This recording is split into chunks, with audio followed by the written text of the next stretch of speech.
SB online একাডেমিতে সকলকে স্বাগতম। আমি সুমন আছি তোমাদের সাথে। ছোট্ট বন্ধুরা, আজকে আমরা চতুর্থ শ্রেণীর ৬৭ পৃষ্ঠার মধ্যে যে অঙ্কগুলো রয়েছে এগুলোকে সবচেয়ে সহজ নিয়মে কিভাবে করে সমাধান করা যায় এই বিষয়টি শিখব। চলো তাহলে শুরু করা যাক। বন্ধুরা, আমরা যদি ৬৭ পৃষ্ঠার একদম উপরে লক্ষ্য করি, এখানে ১ নম্বরে বলা হয়েছে গাণিতিক প্রতীক ব্যবহার করে নিচের বাক্যগুলোকে প্রকাশ করো। তখন আমরা এই নিচে কিন্তু ৩টি বাক্য দেখতে পাচ্ছি, তাই না? এই বাক্যগুলোকে আমাদের কি করতে বলা হয়েছে? গাণিতিক প্রতীক ব্যবহার করে এই বাক্যগুলোকে প্রকাশ করতে বলা হয়েছে। তাহলে আগে কিন্তু আমাদের জানতে হবে যে গাণিতিক প্রতীকটা কি, তাই না? আমরা কিন্তু এর আগের পৃষ্ঠাতেও শিখেছি যে গাণিতিক প্রতীক কি। আমরা জানি গণিতের সাথে সম্পৃক্ত যে কোনো প্রতীক মানে যে কোনো চিহ্নকেই কিন্তু বলা হয় গাণিতিক প্রতীক। যেমন দেখো, আমি তোমাদের বোঝানোর সুবিধার্থে এখানে আগে থেকে কিছু গাণিতিক প্রতীক লিখে রেখেছি। যেমন দেখো, এখানে আমরা কিন্তু একটি সমান চিহ্ন দেখতে পাচ্ছি, তাহলে এটি একটি গাণিতিক প্রতীক। এই পাশে আমরা আরও একটি চিহ্ন দেখতে পাচ্ছি, এটি হচ্ছে কি? এটি হচ্ছে বড় বা বৃহত্তর। তারপরে এই পাশে যে প্রতীকটি আমরা দেখতে পাচ্ছি, যে চিহ্নটি দেখতে পাচ্ছি, এটি হচ্ছে ছোট বা ক্ষুদ্রতর। ছোট মানেই কিন্তু বলা হয় ক্ষুদ্রতর। আচ্ছা, এরপর আমরা এই পাশে যেটি দেখতে পাচ্ছি সেটি হচ্ছে কি? সমান নয়। দেখো, সমান হচ্ছে এরকম, এবং এই সমানটাকে যখন আমরা ওর উপর দিয়ে যখন একটি দাগ দিব তখন এটি হয়ে যাবে সমান নয়। ঠিক আছে, এগুলো হচ্ছে কি? প্রত্যেকটি গাণিতিক প্রতীক। এগুলো ছাড়া কিন্তু আরও গাণিতিক প্রতীক রয়েছে, এগুলো আমরা আগেও শিখেছি। আচ্ছা, তাহলে এই সমস্ত গাণিতিক প্রতীকগুলো ব্যবহার করে কিন্তু আমাদের এই অঙ্কগুলোকে সমাধান করতে হবে। যেমন দেখো, ১ নম্বরে বলা হয়েছে ৪৭ ৯৬ থেকে বড় নয়। আমাদের বলা হয়েছে ৪৭ ৯৬ থেকে বড় নয়। যেহেতু এখানে দুটি সংখ্যার কথা বলা হয়েছে ৪৭ এবং ৯৬, দেখো আমি ১ নম্বর দিয়ে আগে থেকে লিখে রেখেছি। এক পাশে লিখেছি ৪৭ এবং আরেক পাশে লিখেছি ৯৬। এখন বলা হয়েছে কি? ৪৭ ৯৬ থেকে বড় নয়। বড় নয় মানে কি? বড় নয় কথার অর্থটাই তো আমরা বুঝতে পারি ছোট। যেহেতু সে বড় নয় তার মানে সে ছোট, তাই না? তাহলে এই ৪৭ কিন্তু ওর চেয়ে অর্থাৎ ৯৬ থেকে বড় নয়। এটিকে আমরা কীভাবে করে প্রকাশ করতে পারি? দেখো, এই যে চিহ্ন দুটি আমরা দেখতে পাচ্ছি, এই দুটির এটিকে বলা হয় হচ্ছে বৃহত্তর মানে বড়, এবং এই চিহ্নটিকে বলা হয় ছোট। ঠিক আছে, এখন এই চিহ্ন দুটিকে কিন্তু আমরা অনেক সময় মিলিয়ে ফেলি যে কোনটি ছোট এবং কোনটি বড়।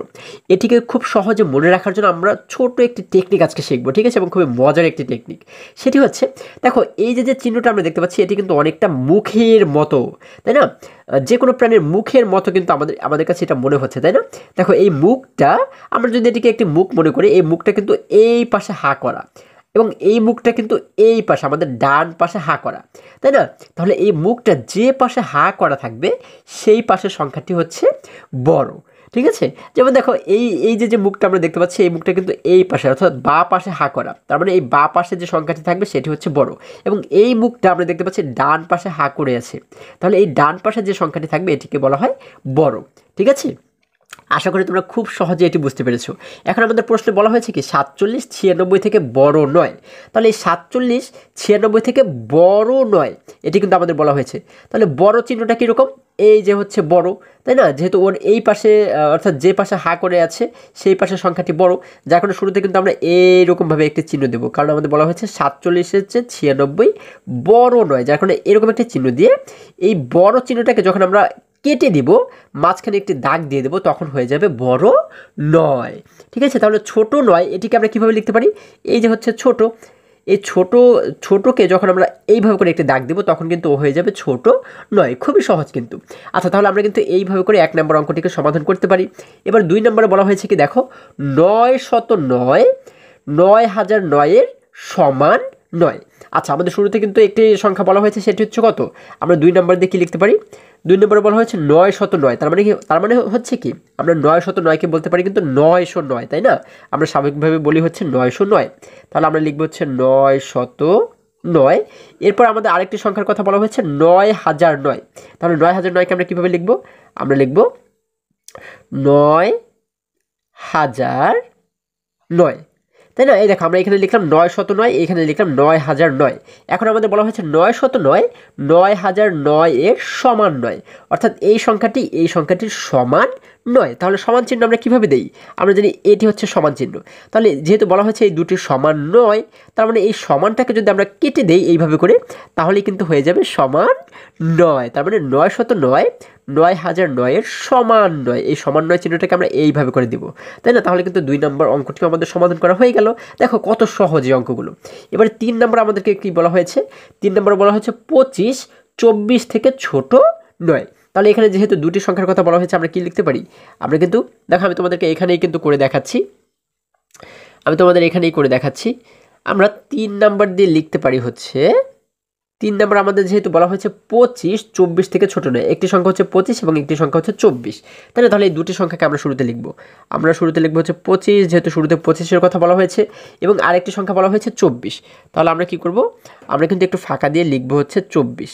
এখন বলা হয়েছে 25 24 থেকে ছোট নয়, আচ্ছা 25 হচ্ছে 24 থেকে ছোট নয়, আচ্ছা যেহেতু বলা হয়েছে 25 24 থেকে ছোট নয়, তাহলে 25 24 থেকে ছোট যদি হতো তাহলে ছোটটাকে আমরা কিভাবে করে লিখতাম, আমরা যে মুখের উদাহরণটি শিখেছি দেখো, আমরা জানি যদি 25 ছোট হতো তাহলে এই ছোটটাকে আমরা কিভাবে করে আমরা প্রতীকের মাধ্যমে বোঝানোর চেষ্টা করতাম, আমরা কিন্তু এই মুখটাকে অর্থাৎ এই চিহ্নটাকে এইভাবে করে অঙ্কন করতাম, তাই না, অর্থাৎ মুখটাকে কিন্তু ওর দিকে হা করিয়ে রাখতাম, তাহলে কিন্তু 25 হয়ে যেত কি ছোট, তাই না, আমরা জানি মুখটা যেদিকে হা করা থাকে সেই পাশের সংখ্যাটি বড় হয় এবং উল্টো পাশের সংখ্যাটি কিন্তু ছোট হয়, তাহলে এটি দ্বারা আমরা কি বুঝতে পারছি 25 ছোট এবং 24 বড়, কিন্তু আমাদের এখানে বলা হয়েছে কি 25 24 থেকে ছোট নয়, মানে 25 কিন্তু ছোট নয়, তাহলে এই যে ছোট চিহ্নটি আমরা অঙ্কন করেছি এটাকে যখন আমরা কেটে দিব তখন হয়ে যাবে ছোট নয়, তার মানে এখন কিন্তু এটি কেটে দেওয়ার ফলে এই 25 কিন্তু এখন বড় হয়ে গেল, আমরা জানি 24 এবং 25-এর মধ্যে কিন্তু 25 বড়,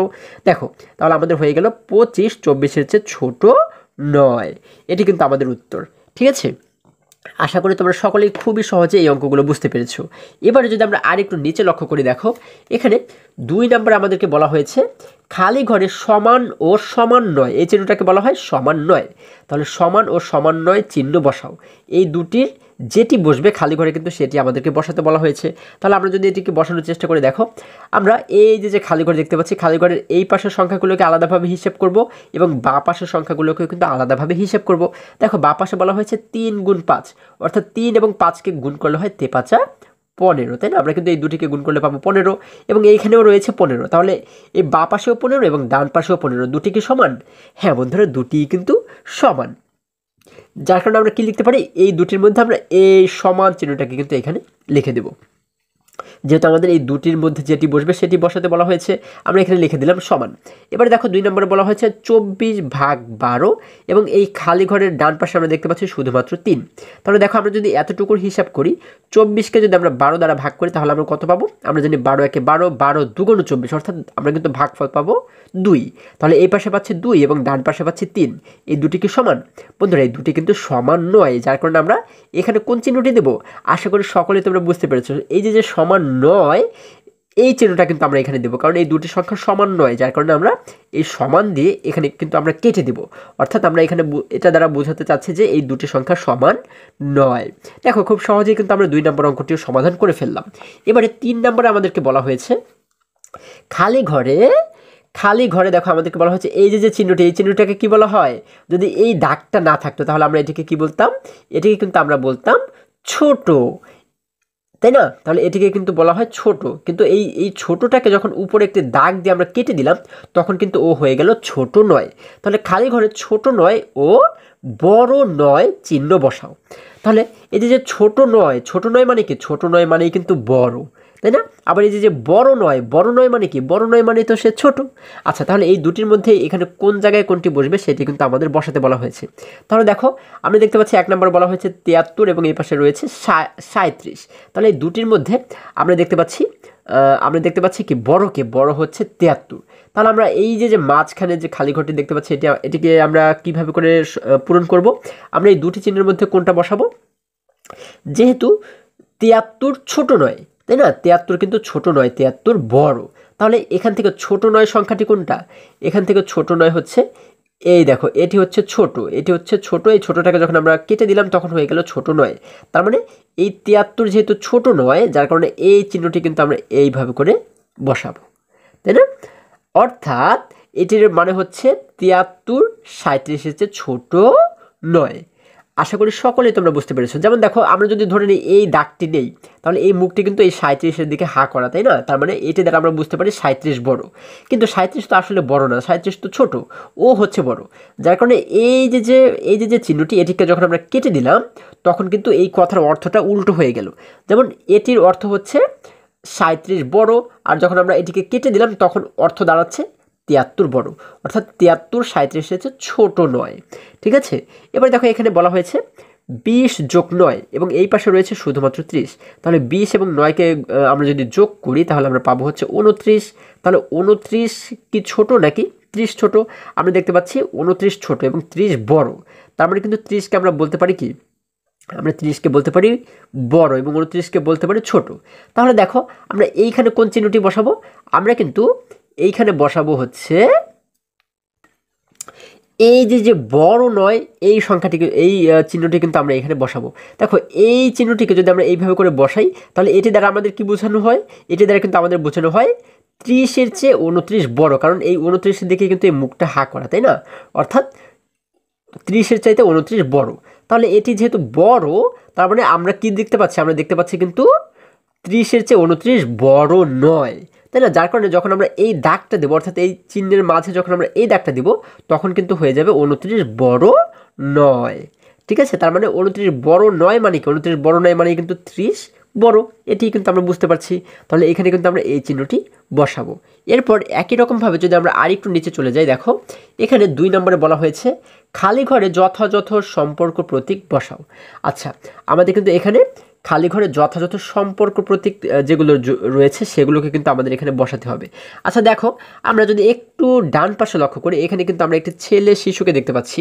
দেখো এই ছেলে শিশুটি বলেছে চলো গাণিতিক প্রতীকের ডান পক্ষ ও বাম পক্ষ আলাদাভাবে হিসাব করি ও তুলনা করি।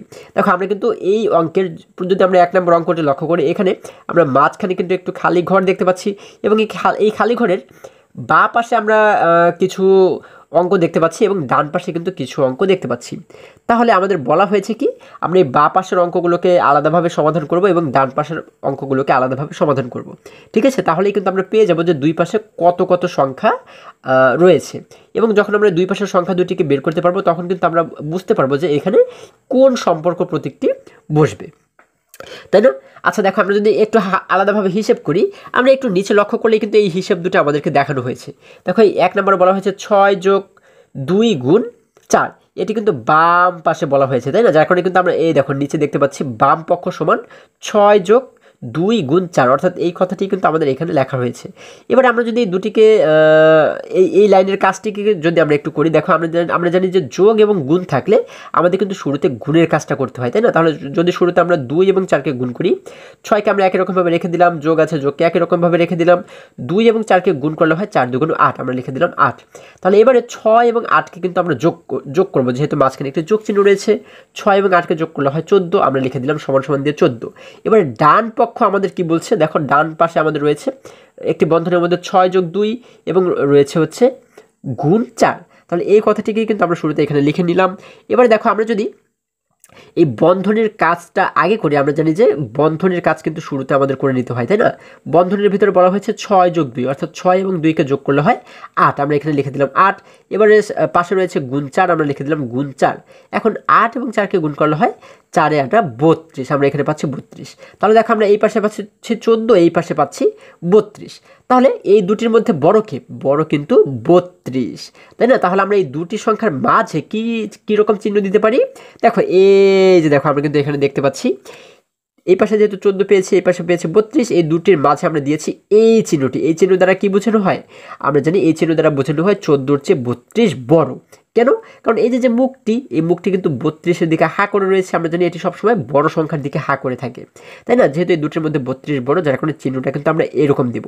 ঠিক আছে, অর্থাৎ এখানে কিন্তু আমরা এই চিহ্নটি অর্থাৎ ছোট চিহ্নটি দিব, 14 ছোট 32। ঠিক আছে, অর্থাৎ 14 কিন্তু 32-এর চেয়ে ছোট। আশা করি সকলেই তোমরা বুঝতে পেরেছো। এবারে যদি আমরা 2 নম্বর অঙ্কটি লক্ষ্য করি, 2 নম্বরেও দেখো এখানে কিন্তু বাঁ পাশে কিছু অঙ্ক রয়েছে, ডান পাশে কিছু অঙ্ক রয়েছে, এগুলোকেও যদি আমরা একই রকমভাবে সমাধান করি, দেখো আমরা একটু নিচে লক্ষ্য করে দেখতে পাচ্ছি এখানে কিন্তু 2 নম্বর অঙ্কটি আমাদের সমাধান করে দেখানো হয়েছে।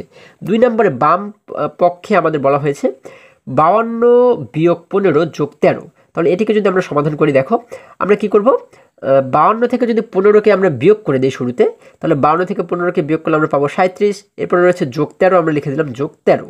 এখন 37 এবং 13কে যোগ করলে হয় 50, আমরা পাচ্ছি 50। এবং একই রকমভাবে ডান পক্ষ যদি আমরা লক্ষ্য করি, এখানে বলা হয়েছে 52 বিয়োগ, এরপরে কিন্তু আমরা একটি বন্ধনী দেখতে পাচ্ছি। বন্ধনীর মধ্যে বলা হয়েছে 15 বিয়োগ 13, অর্থাৎ 15 থেকে আমাদের কিন্তু শুরুতে 13কে বিয়োগ করতে হবে, কারণ আমরা জানি বন্ধনীর কাজ সর্বপ্রথম করতে হয়, তাই না? তাহলে এই জন্য আমরা কী করলাম, এই 52কে একই রকমভাবে রেখে দিলাম, বিয়োগ রয়েছে বিয়োগটাকে একই রকমভাবে রেখে দিলাম। এখন 15 থেকে 13কে বিয়োগ করলে থাকে হচ্ছে 2, আমরা লিখে দিলাম 2। এখন এই 52 থেকে 2কে বিয়োগ করলে থাকে হচ্ছে 50। দেখো আমরা এই পাশেও পাচ্ছি 50, এই পাশেও পাচ্ছি 50, তার মানে দুটি কি সমান না? হ্যাঁ, দুটি কিন্তু সমান, যার কারণে আমরা লিখব কি, আমরা লিখব 50, এরপরে মাঝে লিখব হচ্ছে সমান, এবং এই ডান পাশেও লিখব 50, কারণ এই দুটি যেহেতু একই সমান, যার কারণে কিন্তু মাঝখানে আমরা এই যে সমান চিহ্নটি রয়েছে, এই সমান চিহ্নটিকে কিন্তু আমরা মাঝখানে লিখে দেব।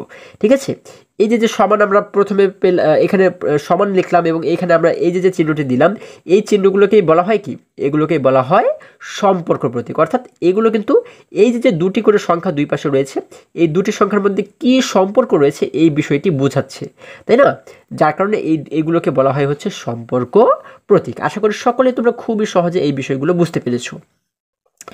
এবারে দেখো, যদি আমরা আরেকটু নিচে চলে যাই, এখানে 4 নম্বরে আমাদেরকে বলা হয়েছে খালি ঘরে যথাযথ সম্পর্ক প্রতীক বসাও। অর্থাৎ আমরা ঠিক এই একই রকমভাবেই একটু আগে যে অঙ্কগুলো করেছি, এই একই রকমভাবে যদি এই অঙ্কগুলোকেও সমাধান করি এবং খালি ঘরে যে প্রতীকটি বসবে সেটিকে যদি আমরা বসানোর চেষ্টা করি, দেখো 1 নম্বরে বলা হয়েছে 142 বিয়োগ 65, এটি হচ্ছে বাম পক্ষ, এবং ডান পাশে আমাদের বলা হয়েছে কি 57 যোগ 12। তাহলে এটিকে যদি একটু সমাধান করি, আমরা দেখো আমাদের প্রশ্নের যেটি রয়েছে, আমরা কিন্তু 1 নম্বর দিয়ে সেই প্রশ্নটাকে এখানে তুলে নিলাম। এখন আমরা কিন্তু এখানে দুটি পক্ষ দেখতে পাচ্ছি, তাই না? এই সমান সমানের এই পাশে যেটি রয়েছে সেটি হচ্ছে কি আমাদের বাঁ পাশে রয়েছে, অর্থাৎ এটিকে আমরা বলতে পারি বাম পক্ষ, এবং ডান পাশে যেটি রয়েছে এটিকে কিন্তু আমরা বলতে পারি ডান পক্ষ। তাহলে এই দুটিকে যদি আমরা আলাদাভাবে একটু সমাধান করার চেষ্টা করি, দেখো আমরা শুরুতে লিখবো হচ্ছে বাম পক্ষ। বাম পক্ষ সমান সমান, বাম পক্ষে আমাদের রয়েছে 142 বিয়োগ 65, তাই না? এখন এটিকে যদি আমরা সমাধান করি, দেখো 142 থেকে যদি আমরা 65কে বিয়োগ করি, দেখো এখানে শেষে রয়েছে 2, এখানে শেষে রয়েছে 5। তাহলে আমরা 2 থেকে কিন্তু 5কে বিয়োগ করতে পারবো না, এই জন্য আমরা কী করবো, এই 2টাকে আমরা আগে 5-এর চেয়ে বড় বানাবো। আমরা কী করবো, কীভাবে করে ওকে বড় বানাতে পারি, পাশে যে 4 রয়েছে 4-এর কাছ থেকে 1কে ধার করে ওর কাছে এনে কিন্তু আমরা এই 2কে বড় বানাতে পারি, তাই না? ও কিন্তু আগে ছিল শুধুমাত্র 2, যখন এই 4-এর কাছ থেকে 1কে ধার করে ওর কাছে আনলাম, তখন 1 এবং এই 2 মিলে হয়ে গেল এখন 12। অর্থাৎ এই 12 থেকে কিন্তু এখন আমরা 5কে বিয়োগ করতে পারবো। আমরা জানি 12 থেকে যদি 5 চলে যায় তাহলে কিন্তু থাকে আর আমাদের 7, আমরা এখানে লিখে দিলাম 7। এবারে দেখো এখানে কিন্তু আমরা দেখতে পাচ্ছি 4, কিন্তু এখানে কি 4 রয়েছে না বন্ধুরা? কারণ এই 4 থেকে কিন্তু আমরা 1কে ধার করে 2-এর কাছে নিয়ে গিয়েছিলাম, তাই না? যার কারণে এই 4 থেকে 1 কমে গিয়ে ও এখন হয়ে গেল 3। তাহলে এই 3টাকে কিন্তু আমাদের মনে মনে এখানে ধরতে হবে। এই 3 থেকে এখন আমরা এই 6কে বিয়োগ করব। 3 থেকে কি আমরা 6কে বিয়োগ করতে পারবো? 3 থেকে কিন্তু 6 বিয়োগ করা যাবে না, কারণ 3 ছোট, এটিকেও আমাদের বড় বানাতে হবে। তাহলে এই 3কে কীভাবে বড় বানাবো? পাশে যে 1 রয়েছে, এই 1কে আমরা 3-এর কাছে নিয়ে আসবো। তাহলে আগে ছিল 3, এই 1 যখন এই 3-এর কাছে আসলো তখন 1 এবং 3 মিলে হয়ে গেল 13। দেখো এখন কিন্তু আমরা 6কে বিয়োগ করতে পারবো। আমরা জানি 13 থেকে যদি 6 চলে যায় তাহলে কিন্তু থাকে আমাদের আরও 7, আমরা এখানে লিখে দিলাম 7। এবারে এখানে যে 1 আমরা দেখতে পাচ্ছি, এই 1 কি আর রয়েছে না বন্ধুরা? এই 1 কিন্তু আর নেই, কারণ এই 1কে কিন্তু আমরা ধার করে ওর কাছে দিয়ে দিয়েছিলাম, যার কারণে 1 কমে গিয়ে ও এখন হয়ে গেল 0। তাহলে এখানেও 0, এখানেও কিন্তু আর কিছুই নেই। তাহলে 0 থেকে 0 চলে গেলে কিন্তু 0ই থাকে। আমাদের এইখানে মোট হচ্ছে 77। এবারে যদি আমরা এই ডান পাশের যে অঙ্কটি রয়েছে এটিকে যদি আমরা একটু সমাধান করার চেষ্টা করি, দেখো আমরা এবারে লিখবো হচ্ছে ডান পক্ষ। আমরা লিখবো হচ্ছে ডান পক্ষ সমান সমান, ডান পক্ষ সমান সমান, ডান পক্ষে আমাদের বলা হয়েছে 57 যোগ 12। এখন যদি আমরা এই দুটিকে যোগ করি, দেখো 7 এবং শেষে রয়েছে এখানে 2, 7 এবং 2কে যোগ করলে হয় 9, আমরা লিখে দিলাম 9। এখানে রয়েছে 5, এখানে রয়েছে 1, অর্থাৎ 5 এবং 1কে যোগ করলে হয়ে যায় 6। আমরা এখানে পাচ্ছি 69। তাহলে এই পাশে আমরা পাচ্ছি 77, এই পাশে পাচ্ছি 69। তাহলে এই দুটির মধ্যে আমরা কি ব্যবধান দেখতে পাচ্ছি? আমরা কিন্তু দেখতে পাচ্ছি এই সংখ্যাটি বড় এবং এই সংখ্যাটি ছোট, তাই না? তাহলে আমরা এই যে মাঝখানে খালি ঘরটি দেখতে পাচ্ছি, এই খালি ঘরে আমরা কি দিতে পারি? যেহেতু ও বড়, তার মানে আমরা কিন্তু এইরকম একটা চিহ্ন দিতে পারি, তাই না? এই চিহ্ন দ্বারা আমরা কি বুঝি? এই যে মুখটা আমরা দেখতে পাচ্ছি, এই মুখটা কিন্তু 77-এর দিকে হা করে রয়েছে, তার মানে আমরা জানি এই মুখটি যেদিকে হা করে থাকে সেই সংখ্যাটি কিন্তু বড় হয়। যেহেতু 77 বড়, যার কারণে এই মুখটাকে কিন্তু ওর দিকে আমরা হা করিয়ে দিব, তাই না? অর্থাৎ আমরা এইরকম কিন্তু এই চিহ্নটি এখানে দিয়ে দেব। ঠিক আছে, এটি হচ্ছে কি আমাদের উত্তর। অথবা আমরা এবারে নিচের লাইনে এসে শেষে গিয়ে কী লিখতে পারি? আমরা এই পুরো লাইনটি লিখতে পারি। আমরা লিখতে পারি সুতরাং সুতরাং 142 বিয়োগ 65। এরপর আমরা এই খালি ঘরটিকে একই রকমভাবে রেখে দেব। তারপরে হচ্ছে রয়েছে 57 যোগ 12। আমরা এখানে কি দেব, এই যে খালি ঘরটি রয়েছে খালি ঘরে আমরা এই চিহ্নটি দিয়ে দেব। অর্থাৎ এটি দ্বারা আমরা বুঝতে পারি যে বাম পাশের যে সংখ্যাগুলো রয়েছে এটি হচ্ছে কি বড় এবং এই পাশের সংখ্যাটি হচ্ছে ছোট। ঠিক আছে, এই হচ্ছে আমাদের উত্তর। আশা করি সকলে তোমরা খুবই সহজেই বুঝতে পেরেছো। এবার যদি আমরা 2 নম্বর অঙ্কটিকে একই রকমভাবে সমাধান করার চেষ্টা করি, দেখো বন্ধুরা আমরা কিন্তু 2 নম্বর প্রশ্নটিকে এখানে উঠিয়ে নিয়েছি। এবারে দেখো 2 নম্বর প্রশ্নের মাঝখানে আমরা একটি খালি ঘর দেখতে পাচ্ছি। এই খালি ঘরের বাঁ পাশে যে অঙ্কগুলো রয়েছে এগুলোকে আমরা আলাদাভাবে সমাধান করব এবং ডান পাশে যে অঙ্কগুলো রয়েছে এগুলোকেও কিন্তু আলাদাভাবে সমাধান করব। তাহলে বাম পক্ষ আমরা যদি একটু সমাধান করার চেষ্টা করি, আমরা লিখব হচ্ছে বাম পক্ষ সমান সমান, বাম পক্ষে আমাদের বলা হয়েছে 63/7 গুণ 5। আমরা জানি ভাগ এবং গুণ থাকলে আমাদের কিন্তু শুরুতে ভাগের কাজটিকে করে নিতে হয়, তাই না? তাহলে আমরা যদি ভাগটাকে আগে সমাধান করি, দেখো আমাদের বলা হয়েছে 63/7। তাহলে 63কে যদি আমরা 7 দ্বারা ভাগ করি আমরা কতবার ভাগ করতে পারবো? আমরা জানি 7 নং 63, তাই না? অর্থাৎ আমরা উত্তর পাবো কিন্তু 9। আমরা এখানে লিখে দেবো 9। অর্থাৎ আমাদের এতটুকুর কাজ কিন্তু শেষ, বাকি রইল গুণ 5। আমরা লিখে দেবো গুণ 5। এখন দেখো আমাদের এখানে বলা হয়েছে 9 গুণ 5, অর্থাৎ 9 এবং 5কে গুণ করলে হয় 5 নং 45। আমরা এখানে লিখে দেব 45। আমাদের কিন্তু বাম পক্ষের কাজ শেষ। এবার ডান পক্ষটাকে যদি আমরা সমাধান করার চেষ্টা করি, দেখো এখানে ডান পক্ষে বলা হয়েছে, আমরা লিখবো হচ্ছে ডান পক্ষ সমান সমান 63 গুণ 5 এবং বলা হয়েছে ভাগ 7। আচ্ছা, আমরা একই রকমভাবে রেখে দিলাম। এবারে আমরা পাচ্ছি 63 গুণ 5 ভাগ 7। আমরা এবারে কি করব, শুরুতে যেহেতু বলা হয়েছে 63 গুণ 5, অর্থাৎ 63-র সঙ্গে আমরা কিন্তু শুরুতে 5কে গুণ করব। 63 এবং 5কে গুণ করলে আমরা পাবো হচ্ছে 315। তোমরা কিন্তু চাইলে আলাদা জায়গাতে গুণ করেও দেখতে পারো। এবারে এই সংখ্যার সঙ্গে আমাদের এখানে বাকি রইল কি ভাগ 7। আমরা লিখে দেবো ভাগ 7। এখন দেখো আমরা 315কে যদি 7 দ্বারা ভাগ করি, আমরা আলাদা জায়গাতে কিন্তু এই ভাগটিকে করব। ঠিক আছে, আমরা 7 দ্বারা 315কে ভাগ করব। আচ্ছা, প্রথমে 7 দ্বারা দেখবো যে এক সংখ্যাকে ভাগ করা যায় কিনা। এক সংখ্যা রয়েছে 3, 3কে কিন্তু আমরা 7 দ্বারা ভাগ করতে পারবো না, কারণ 3 ছোট। যার কারণে আমরা একসঙ্গে 2 সংখ্যাকে ভাগ করবো। দেখো 3 এবং 1 এই দুটি সংখ্যা মিলে হয়ে যায় 31। 31কে যদি আমরা 7 দ্বারা ভাগ করি কয়বার ভাগ যায়? আমরা জানি 7 একে 7, 7 দুগুণে 14, 3 7 21, 4 7 28, 4 7 28। আচ্ছা, আমরা যদি 5 7 35 লিখতাম তাহলে কিন্তু 31-এর চেয়ে বড় হয়ে যেত, তাই না? আমরা জানি বড় হলে কিন্তু হয় না। আচ্ছা, যার কারণে আমরা কী করলাম, 7 দ্বারা 4কে গুণ করে পাচ্ছি হচ্ছে 4 7 28। আমরা এখানে লিখে দিলাম 28। এবার এই 31 থেকে যদি আমরা 28কে বিয়োগ করি তাহলে থাকবে হচ্ছে আমাদের এখানে 3। এবারে এই যে 3 পাচ্ছি, 3-এর সাথে আমরা কী করবো, পাশে যে 5 রয়েছে 5কে আমরা সরাসরি নিচে নামিয়ে নিয়ে আসবো, তাই না? এই 5কে কিন্তু এখনো পর্যন্ত আমরা ভাগ করিনি, যার কারণে 5কে আমরা নিচে নামিয়ে আনলাম। তাহলে এখানে 3 এবং 5 মিলে হয়ে গেল 35। আমরা কিন্তু এর আগেও ভাগ অঙ্ক শিখেছি, তাই না? আচ্ছা, এবারে দেখো তো 7 দ্বারা কতকে গুণ করলে 35 হয়? আমরা জানি 7 একে 7, 7 দুগুণে 14, 3 7 21, 4 7 28, 5 7 35, তাই না? যেহেতু 5 7 35, যার কারণে এখানে লিখবো হচ্ছে 5, 5 7 হয় 35, 35-এর নিচে আমরা লিখে দেবো 35। দেখো 35 থেকে 35কে বিয়োগ করলে কিন্তু আর কিছুই থাকে না, মানে আমরা এখানে পাচ্ছি 0। অর্থাৎ আমাদের ভাগফল হচ্ছে 45। আমরা এখানে লিখে দেবো 45।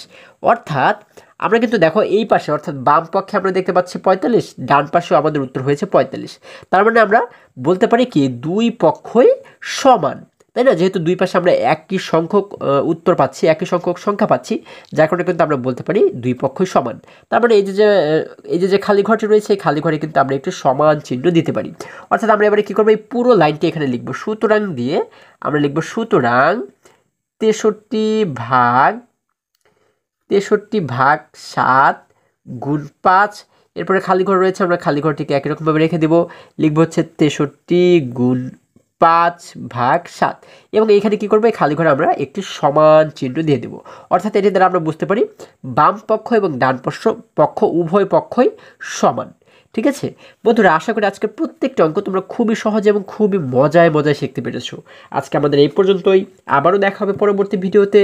আর হ্যাঁ, তোমরা যদি আমার চ্যানেলে নতুন হয়ে থাকো তাহলে এখনই চ্যানেলটি সাবস্ক্রাইব করে পাশে থাকো, যেন আমার যে কোনো ভিডিও আপলোড করার সাথে সাথে খুব সহজেই তোমরা সেটি পেতে পারো।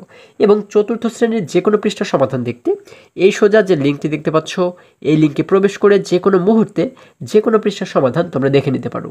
সকলে ভালো থাকো, সুস্থ সবল থাকো, এই কামনা করে শেষ করছি। ধন্যবাদ সকলকে।